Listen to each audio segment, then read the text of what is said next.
வணக்கம் ஜெயஹிந்த். இன்றைக்கி நம்ம சேனலில் ஒரு மிக மிக முக்கியமான அப்டேட் பார்க்க போகிறோம். நேற்று நடந்த ஒரு கோர விமான விபத்து, அதில் மகாராஷ்டிராவுடைய மிக முக்கியமான அரசியல் தலைவர், அவங்களுடைய துணை முதலமைச்சர் திரு அஜித் பவார் அவர்கள் கூட பயணம் பண்ண விமானி, துணை விமானி, ஒரு கேபின் குரூ மற்றும் அவருடைய மெய்காப்பாளர் 5 பேரும் கொல்லப்பட்டிருக்கக்கூடிய ஒரு துரதிருஷ்டவசமான ஒரு செய்தி.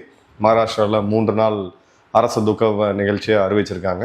இப்போ மொத்த நாடும் திரும்பி பார்க்குது, ஏன் இந்த விமான விபத்துகள் அடிக்கடி நடக்குது அப்படின்ட்டு. இதற்கு சம்மந்தமாக அந்த காலையில் நியூஸ் வந்த உடனே சில முக்கியமான தமிழ் ஊடகங்களுக்கு நான் சொல்லியிருந்தேன். அப்போ ஒரு தவறு நடந்துச்சு. என்னென்னா, அது முதல்ல ஹெலிகாப்டர் விபத்து மாதிரி தெரிஞ்சுது. அது ஹெலிகாப்டர் விபத்து கிடையாது, இது ஒரு ப்ராப்பர் விமான விபத்து. இதை பற்றியான ஒரு டீட்டெயில்டு இன்வெஸ்டிகேஷன் ரிப்போர்ட், இதில் துறை ரீதியான வல்லுநர்கள், அதாவது விமானிகள், அவங்க கொடுக்குற இன்புட்டை வச்சு நாம் ஒரு இதை பார்க்குறோம். காணொலியை ஃபுல்லாக பாருங்கள். வதந்திகளை எதுவும் நம்பாதீங்க. ஏன்னா இறந்திருக்கிறது ஒரு பெரிய அரசியல் தலைவர் அப்படின்றதுனால வதந்திகள் நிறையா வரும். வதந்திகளை நம்ப வேண்டாம். இப்போது இதில் என்ன நடந்திருக்கு அப்படின்றத பார்க்குறோம். திரு அஜித் பவார் அவர்கள் ஒரு தனி விமானம் மூலயமா அவர் சொந்த ஊரான பாராமத்தியில் போய் இறங்குறாரு. இந்த பாராமத்திக்கு போகும்பொழுது விஎஸ்ஆர் வெஞ்சர்ஸ் பிரைவேட் லிமிடெட் அப்படின்ற டெல்லியை சேர்ந்த ஒரு தனியார் நிறுவனம், இவங்களோட விமானத்தில் தான் இவர் பயணிக்கிறார். இதில் இந்த விமானத்தை இயக்குனது 16,000 மணி நேரம் ஒரு எக்ஸ்பீரியன்ஸை கொண்ட ரொம்ப தேர்ந்த ஒரு pilot captain Sumit colonel Kapoor அவர்கள். துணை விமானியா கேப்டன் ஷாம்பவி பாட்டக், இவங்க ஒரு பெண் விமானி. இவங்களுக்கும் ஒரு 1500க்கும் அதிகமான மணி நேரம் ஃப்ளையிங் எக்ஸ்பீரியன்ஸ் இருக்குது. ஒரு முன்னாள் விமானப்படை அதிகாரியோடைய பெண். ஸோ சின்ன வயதுலேருந்தே அவங்களுக்கு விமானம் அப்படின்றது ரொம்ப பரிச்சயமான ஒரு விஷயம். இவங்களும் ஒரு எக்ஸ்பீரியன்ஸ்ட் பர்சன் தான். அதன் பிறகு பயணிகளாக பார்த்தீங்கன்னா திரு அஜித் பவார் அவர்கள், அவங்களுடைய கேபின் குரூ ஒருத்தங்க, பணியாளர் ஒருத்தங்க, பிறகு அவருடைய மெய்காப்பாளர், 5 பேருமே ஸ்பாட்டில் இறந்துருக்காங்க அப்படின்றத பார்க்குறோம். இதில் இவங்களுடைய கேப்டன் சாம்பவி பாட்டக், அதாவது துணை விமானி அவர்களுடைய தந்தை ஏர் கமாண்டர் பாட்டக் அவர்கள் இந்திய விமானப்படையோடைய மிராஜ் விமானத்தை மிகப்பெரிய லெவலில் இயக்கியவர். ஏர் கமாண்டர் அப்படின்றது ஒரு பெரிய உயரிய பதவியிலிருந்து ரிட்டையர் ஆனவர். அவரும் இப்போ இண்டிகோவில் விமானியாக இருக்கிறார். ஸோ இந்த இடம் அப்படின்றது பாராமதி விமான நிலையத்துக்குள்ளே நடந்திருக்கு. ரன்வேவோடைய லென்த் அப்படின்றது 1770 மீட்டர். டேபிள் டாப் ரன்வே அப்படின்னு சொல்லுவாங்க. அதாவது மலைக்கு மேலே ஒரு சமதளத்தில் அமைக்கப்பட்ட ஒரு ரன்வே. இதே மாதிரியான ரன்வே பார்த்தீங்கன்னா பெங்களூரு விமான நிலையத்திலும் இருக்குது. அந்த இடத்துல ஒரு ஏர் இந்தியா விமானம் ஒரு 15 வருடங்களுக்கு முன்னாடி விபத்துக்குள்ளானதை நம்ம யாருமே மறந்துருக்க முடியாது. ஸோ டேபிள் டாப் அப்படின்றது ஒரு சீரியஸாகவே கொஞ்சம் ஒரு ரிஸ்கியான இதுதான். தேர்ந்த விமானிகள் தான் அதில் இறங்குறது ஏறதெல்லாம் பண்ண முடியும். ரன்வேவோடைய அகலம் 30 மீட்டர், ஒரு கான்கிரீட் ரன்வே. அதே மாதிரி பார்த்தீங்க அப்படின்னா, இப்போது நம்ம கிராஷ் சீக்வன்ஸ் என்ன அப்படின்றத நம்ம ஃபஸ்ட்டு பார்க்கணும். திரும்பவும் சொல்கிறேன், வதந்திகளை நம்பாதீங்க. கிட்டத்தட்ட 1 நாள் ஆச்சு எங்களுக்கு இதோட கம்ப்ளீட் டீட்டெயில் எடுத்து, அதில் துறை ரீதியாக இருக்கக்கூடிய வல்லுநர்கள்ட்ட பேசி இதோட டீட்டெயில் எடுக்கிறதுக்கு. இப்போது பூனேலேருந்து பாராமதிக்கு இந்த தனி விமானம் அப்படின்றது போகுது. பம்பார்டியர் ரக விமானம் இது. ஸோ உலகத்தில் பல பேர் விஐபிஸ்க்கு, தனிநபர்கள் பறக்கக்கூடிய விமானம், செல்வந்தர்கள் பறக்கக்கூடிய ஒரு ஃபேமஸான விமானம் தான் இது. ஏதோ ஒரு புது விமானமோ இல்லை ஒரு பழைய ரஷ்ய தயாரிப்பு விமானமோ கண்டிப்பாக கிடையாது. பூனேலேருந்து பாராமதியோடைய அன்னைக்கு விசிபிலிட்டி அப்படின்றது ரொம்ப ரொம்ப கம்மியாக இருந்திருக்கு. அதே மாதிரி பார்த்தீங்க அப்படின்னா, பாராமதியோடைய ஏர் ஸ்ட்ரிப், இந்த 1770 மீட்டர் ஏர் ஸ்ட்ரிப்ன்றது சிறு ரக விமானங்களுக்கு மட்டுமே இது பயன்படுத்தக்கூடியது. இதில் ஐஎல்எஸ் ஃபெசிலிட்டி கிடையாது. அதாவது இன்ஸ்ட்ருமெண்ட் லேண்டிங் சிஸ்டம் அப்படின்னு சொல்லுவாங்க. இது ரொம்ப ரொம்ப முக்கியம். எல்லா சர்வதேச விமான நிலையங்கள்லையும் ஐஎல்எஸ் இருக்கும். ஐஎல்எஸ் இருந்தால் சேஃபாக லேண்ட் பண்ண முடியும். இது ஒரு சிறு ரக ஓடுபாதை அப்படின்றதுனால இதில் ஐஎல்எஸ் கிடையாது அப்படின்றத பார்க்குறோம். அதே மாதிரி பார்த்தீங்க அப்படின்னா, ILS automated instrument landing system இல்லாததுனால விமானி தன் கண் பார்வை மூலயமா நேரடியாக அந்த ஓடுதளத்தை பார்த்து, விமானத்தளத்தை பார்த்து தரையிறங்கிறது தான் இங்கே ஒரே ஒரு வழி. அப்போது மேனுவல் அண்ட் விஷுவல் லேண்டிங் மட்டும்தான் அவங்களால பண்ண முடியும். ஆட்டோ லேண்டிங்கை சென்னையில் பண்ணுற மாதிரியோ மும்பையில் பண்ணுற மாதிரியோ பண்ண முடியாது. இப்போது இந்த விமானம் நேரடியாக விமான ஓடுகளத்துக்கு வரலை. இது ஒரு டேர்ன் அடிக்கிறாங்க. முதல் முறை ஃபர்ஸ்ட் லேண்டிங் பண்ணும்போது அது சரியாக ஆகாதனால அபார்ட் பண்ணுறாங்க. இதுவும் இயல்பான ஒன்று தான். ஏன்னா அதில் ஐஎல்எஸ்ன்னு சொல்லக்கூடிய இந்த ஆட்டோமேட்டட் லேண்டிங் அப்படின்றது கிடையாது. ஸோ ஒருவேளை ரன்வேவை வந்து விமானி ஓவர் ஷூட் பண்ணியிருந்தாலோ இல்லை அவர் கணிப்பு தவறா இருக்குன்னு அவர் நினைச்சாலோ அந்த விமானத்தை மீண்டும் மேலே ஏற்றி பிறகு தரையிறக்குவாங்க. ஸோ முதல் முறை இது பறந்த போது இதை அவங்க வந்து இறக்க முடியல. ரெண்டாவது முறை பறந்து வராங்க, திரும்ப சுத்திட்டு ஒரு ரெண்டாவது முறை பறந்து வராங்க. ஸோ ஃபர்ஸ்ட் லேண்டிங் அபார்ட் ஆகுது. அதன் பிறகு பார்த்தீங்க அப்படின்னா அந்த ரன்வேவோடைய சென்டர் பாயிண்ட்ல நீங்க பார்த்துருப்பீங்க, அந்த ஒரு மார்க்கிங் இருக்கும், சென்டர் மார்க்கிங் இருக்கும். லெஃப்ட் ரைட் அந்த ரன்வேல பார்த்தீங்க அப்படின்னா அந்த லைட்ஸ் ஃபிளிக்கர் ஆகிட்டே இருக்கும். அது எல்லாமே அந்த விமானிக்கு ரன்வே எங்க இருக்கு அப்படின்றத காக்பிட்ல இருந்து காமிச்சு கொடுக்கறதுக்கான ஒரு விஷுவல் இண்டிகேஷன், பார்வை மூலியமா தெரியக்கூடிய ஒரு இண்டிகேஷன் தான். இப்போ மீண்டும் தரையிறங்கும் பொழுது மீண்டும் தன்னுடைய விமானத்தை அந்த சரியா நடுவுல வந்து அந்த விமானியை அலைன் பண்ணணும். இந்த இடத்துல தான் அவர் வந்து எங்கேயோ ஒரு இடத்துல இதாவது எங்க அப்படின்னு பார்த்தீங்கன்னா ஃபாக், பனிமூட்டம் அதிகமாக இருக்கிறதுனால இந்த செகண்ட் லேண்டிங் அட்டெம்ப்ட் வந்து கொஞ்சம் அந்த இடத்துல ஒரு ப்ராப்ளம் வருது. வந்த பிறகு அவர் ஒரு மேடே கால் கொடுத்துருக்கிறார். எப்பயுமே சொல்லுவேன், விமானியோடைய கடைசி தொடர்பு ஏடிசி கூட என்ன இருக்கு அப்படின்றதான் மேடே அப்படின்றது. விமானம் ஒரு எமர்ஜென்சியில் இருக்குன்றதுக்கான இது வாழ்க்கையில ஒரு விமானி பயன்படுத்தவே கூடாத ஒரு வார்த்தை. பட் துரதிருஷ்டவசமா இந்த மாதிரி நிலைமையெல்லாம் அவர் பயன்படுத்தியிருக்கிறாரு. இது ஒரு டேபிள் டாப் ரன்வே. இப்போ இந்த விமானி அந்த மேடே எதுக்கு கொடுத்தாருன்றது விசாரணையில தான் தெரியும். இன்ஜின் தொழில்நுட்ப கோளாறா, இல்லை அவருக்கு வந்து விசிபிலிட்டி சுத்தமா இல்லாம எங்கேயாவது அந்த ரன்வேவே தெரியாம போயிருக்கான்றது நமக்கு தெரியாது. மேடே கால் கொடுத்துருக்கிறாரு அப்படின்றது தெரியுது. அதன் பிறகு இந்த விமானம் தரையிறங்க ட்ரை பண்ணுது.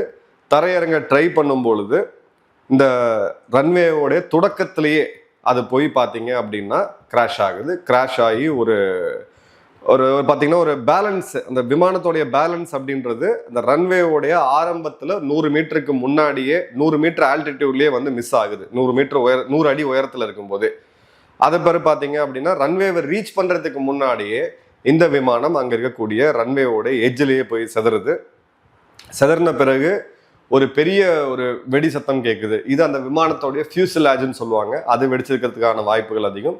அதன் பிறகு சிறு சிறு வெடிப்பு சம்பவங்கள், அதாவது வெடிப்பு சத்தம் அதில் கேட்குது. அதில் இருக்கக்கூடிய விமானத்தில் இருக்கக்கூடிய எரிபொருளாக இருக்கலாம், இல்லை ஏதாவது ஒரு இன்ஃப்ளேமபிள் மெட்டீரியலாக இருக்கலாம், இதெல்லாம் இதாக இருக்குது. அதன் பிறகு உடனடியாக தீப்பிடிச்சு தீப்பிழம்பானதுனால ரெஸ்கியூ மிஷனை உடனடியாக அவங்களால பண்ண முடியல அந்த விமான நிலையத்தில். அதன் பிறகு தீ அணைப்பு வீரர்கள் வந்த பிறகு தான் அதன் பிறகு இது நடக்குது. இப்போ இந்த இன்வெஸ்டிகேஷனோட, இந்த கிராஷோட இன்வெஸ்டிகேஷன் அப்படின்றது நம்மளுடைய டிஜிசி அமைப்பு பண்ணிட்டு இருக்காங்க. இவங்களுடைய ஆய்வுக்கு பிறகு தான் எதனால அந்த மேடே கால் கொடுத்தாரு, தொழில்நுட்ப கோளாறா இல்லை அந்த பனிமூட்டம் காரணமாக விமானியால அந்த லேண்டிங் கிரவுண்டில் இது பண்ண முடியலையா அப்படின்றது தெரியும். இப்போ கொஞ்சம் விமர்சனத்துக்கு வருவோம். இந்த விமானம் வந்து லியர்ஜெட் 45XR வகையை சேர்ந்தது. இதோட ரெஜிஸ்ட்ரேஷன் BTDBL. இதோட ஓனர் நிறுவனம் பார்த்தீங்க அப்படின்னா VSR ventures private limited. Pilot வந்து ATPL ஏடிபி லைசன்ஸ் ஹோல்டர். பைலட்டை பற்றி நம்ம எதுவுமே கமெண்ட் பண்ணக்கூடாது, தவறு. 16,000 மணி நேரம் அவர் பறந்துருக்கிறாரு, பல முன்னணி நிறுவனங்களில் வேலை செஞ்சுருக்காரு. அதே மாதிரி பார்த்தீங்க அப்படின்னா copilot CPL commercial pilot licence holder. 6 பேர் இதில் பயணம் பண்ணியிருக்கிறாங்க. இப்போ இந்த விமானத்தை பற்றி, இந்த விமானத்தை இயக்கிய அந்த நிறுவனம் பற்றி சில சர்ச்சைகள் அப்படின்றது இருக்கு. அது என்ன அப்படின்றத பார்ப்போம். இந்த நிறுவனத்தோடைய இதே ரக விமானம் செப்டம்பர் 14ஆம் தேதி மும்பை ஏர்போர்ட்ல இதே மாதிரி கிராஷ் ஆயிருக்கு. அன்னைக்கு இந்த VSR வெஞ்சர்ஸோட இந்த நிறுவனம் அப்படின்றது கிராஷ் ஆச்சு. விமானிக்கு காயம் பட்டுச்சு, துணை விமானிக்கு அதிகமான காயம் பட்டுச்சு, பட் யாருமே இறக்கலை. இது பார்த்தீங்க அப்படின்னா விசாகப்பட்டினத்திலிருந்து மும்பை வரும்பொழுது அந்த மும்பையில் லேண்ட் பண்ணும்போது இதே மாதிரியான ஒரு விபத்து அப்படின்றது நடந்திருக்கு. இப்போ நம்ம கவனிக்க வேண்டியது, மும்பை ஒரு சர்வதேச விமான நிலையம், ILS இருக்கு, பனிமூட்டம் பெரிய அளவுக்கு கிடையாது, விசிபிலிட்டி நல்லா இருக்கு, ரன்வே அகலமானது, ரன்வே ரொம்ப நீளமானது, இது மாதிரி டேபிள் டாப் ரன்வே கிடையாது. இது ஒரு பெரிய ஒரு இதை வந்து கொடுத்துருக்குறாங்க. இப்போ அந்த ஏர்கிராஃப்டோடைய இதை எடுத்து பார்க்கும்போது 2009 இந்த விமானத்தை வந்து தயாரிச்சிருக்காங்க. இதுக்கு COR இது ரொம்ப ரொம்ப முக்கியம். நம்மளுடைய RC புக் மற்றும் ஃபிட்னஸ் மாதிரி இது ரெண்டுமே இந்த விமானத்துக்கு வந்து இருந்திருக்கு. இதோடைய மேஜர் இன்ஸ்பெக்ஷன் அப்படின்றது 11 ஏப்ரல் 2023 பண்ணியிருக்காங்க. பெரிய ஸ்னாகோ ஒரு ரிப்பேரோ அதெல்லாம் எதுவுமே கிடையாது மேஜர் மெயின்டெனன்ஸுக்கு பிறகு. இதில் ஹனிவெல் நிறுவனத்தோடைய இன்ஜின்ஸ் வந்து பொருத்தப்பட்டிருக்கு. ஸோ இன்ஜின்லேயுமே எந்த டவுட்டுமே கிடையாது. ஸோ இப்போ பார்க்கும் பொழுது இந்த விமானத்துக்கு இதே மாதிரியான ஒரு வரலாறு ஏற்கனவே இருந்திருக்கு அப்போ இவங்க வந்து சரியான தரத்துல இல்லை அப்படின்ற விமர்சனங்கள் இருந்தாலும், டு பி ஃபேர், எல்லாருக்கும் கரெக்டான ஒரு முறையில் நம்ம பேசணும் அப்படின்னா இது விசாரணைக்கு பிறகுதான் இதோடைய கதை என்ன அப்படின்றது தெரிய வரும். இப்போ நீங்க மேப்ல பாத்தீங்கன்னா தெரியும், இது ஒரு வட்டம் அடிச்சிருக்கு. வட்டம் அடிச்சு 2வது முறை இறங்கும் போது தான் இந்த கிராஷ் அப்படின்றது நடந்திருக்கு. ஸோ நம்ம கவனிக்க வேண்டிய விஷயம் என்னன்னா, இந்த விமான தளத்துல ஐஎல்எஸ் கிடையாது. அதே மாதிரி ஐஎல்எஸ் கிடையாத போது விமானி தன் கண் பார்வையால இந்த ஓடுதளத்தை ஜட்ஜ் பண்ணி தரையிறக்க வேண்டிய ஒரு சூழ்நிலை அப்படின்றது வருது. விமானி, துணை விமானி 2 பேருக்குமே தேவையான அளவுக்கு எக்ஸ்பீரியன்ஸ் இருக்கு. இதே மாதிரி இந்த ரன்வே அப்படின்றது பார்த்தீங்க அப்படின்னா ரொம்ப குறுகிய ஒரு, அதாவது அகலம் நீளம் கம்மியான, அதுவும் அகலமும் கம்மியான ஒரு ரன்வே தான். 1770 மீட்டர் தான். ஸோ கரெக்டான தேர்ந்த பயிற்சி பெற்ற விமானியால் மட்டும்தான் இந்த இடத்துல வந்து தரையிறக்க முடியும். இப்போ டெக்னிக்கல் லாங்குவேஜ் ஒரு விமானி சொன்னதை நான் உங்களுக்கு அப்படியே சொல்றேன். There is a 20 to 30 foot sheer drop on northern shoulder of the runway. The runway itself is elevated like a tabletop on one of its dumbbells அப்படின்றது. இது என்ன அவங்க சொல்ல வராங்கன்னா, இந்த விமான தளத்தோடைய அந்த சரிவு, அதாவது நம்ம எலிவேஷன் டிப்ரெஷன் நம்ம சொல்லுவோம் ஆங்கிலத்தில், அதுவே கொஞ்சம் டெக்னிக்கலாக தான் இருக்கு அப்படின்றது இந்த இடத்துல ரொம்ப தெளிவாக வந்து இப்போ வெளியில வருது. இப்போ நம்ம ஒன்று பார்க்கணும் அப்படின்றது என்னன்னா, இது பல ரூமர்ஸ் இருக்கு. நான் அந்த ரூமர்ஸ் பற்றி நான் பேச விரும்பலை, அது ஒரு தவறான பார்வை. இப்போ இந்த இடத்துல இறந்தது ஒரு மிகப்பெரிய அரசியல் தலைவர். ஸோ எல்லாருடைய கவனத்தையும் வந்து இதில் ஈர்த்திருக்கு. இன்னைக்கு சமீபத்தில் இன்னைக்கு காலையில் ஜெயா டிவியில் பேசும்போது கூட மக்கள் இதை பற்றி அச்சப்படுறாங்க. கண்டிப்பாக கிடையாது. லட்சக்கணக்கான மணி நேரம் விமானங்கள் இந்திய எல்லையிலிருந்து வெளியிலுக்கும் இந்தியாவுக்குள்ளேயும் பறந்துட்டு தான் இருக்கு. அந்த மாதிரி ஒரு 10 லட்சம் 15 லட்சம் முறை பறக்கக்கூடிய விமானங்கள்ல இந்த மாதிரியான ஒரு சிறு விபத்து நடக்க தான் செய்யுது. பட் இதுல நம்ம முக்கியமா கவனிக்க வேண்டியது என்ன அப்படின்னு பாத்தீங்கன்னா, ஊடகங்கள்ல இதை கண்டிப்பா அது இறந்தது ஒரு பெரிய ஒரு அரசியல் தலைவர் அப்படின்றதுனால இதை பத்தி நிறைய பேசுறாங்க. பட் விமான பயணத்தை கண்டு நம்ம அஞ்சணும் அப்படின்றதுலாம் அவசியமே கிடையாது. ஏன்னா செக்ஸ் அண்ட் பேலன்சஸ் இருக்கு. பட் இது ஒரு துரதிருஷ்டவசமான செயல், இது ஒரு விபத்து தான் அப்படின்றது தான் இப்போதைக்கு நமக்கு கிடைக்கக்கூடிய ஒரு மிக முக்கியமான ஒரு இது. ஸோ இந்த இடத்துல வதந்திகளை நம்ம யாரும் நம்ப வேணாம். துரதிருஷ்டவசமான செயல், எல்லாத்தையும் மீறி ஆக்ட் ஆஃப் காட், இறைவனை மீறி எதுவுமே கிடையாது அப்படின்னு நம்ம சொல்லுவோம். பட் இது தவிர்க்கப்பட்டிருக்கணுமா என்னமா அப்படின்றதெல்லாம் விமானத்தோடைய அந்த இது வந்த பிறகுதான் தெரியும்.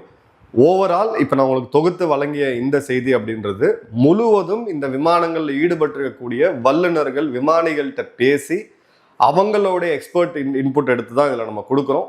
நம்மளுடைய நண்பர்கள் பல பேர் விமானிகள் இருக்கீங்க. உங்களுடைய கமெண்ட்ஸ் என்னன்றதையும் மறக்காம கமெண்ட் பாக்ஸில் போடுங்க. இறந்த இந்த 5 பேருக்கும் அவங்களுடைய ஆத்மா சாந்தி அடைய நம்ம எம்எம்கே குடும்பம் சார்பாக நம்ம கண்டிப்பாக ப்ரே பண்ணுவோம். இந்த மாதிரியான விமான விபத்துகள் வருங்காலத்தில் நடக்கக்கூடாதுன்றதும் நம்ம பிரார்த்தனையாக இருக்கணும். பட் மீண்டும் சொல்கிறேன், இதோடைய புரளிகள், வதந்திகள் இதெல்லாம் தயவுசெய்து நம்பாதீங்க. விசாரணைக்கு முடிவுக்கு பிறகு இது கொஞ்சம் உண்மையான காரணம் என்ன அப்படின்றது தெரிய வரும். நன்றி, வணக்கம், ஜெய்ஹிந்த்.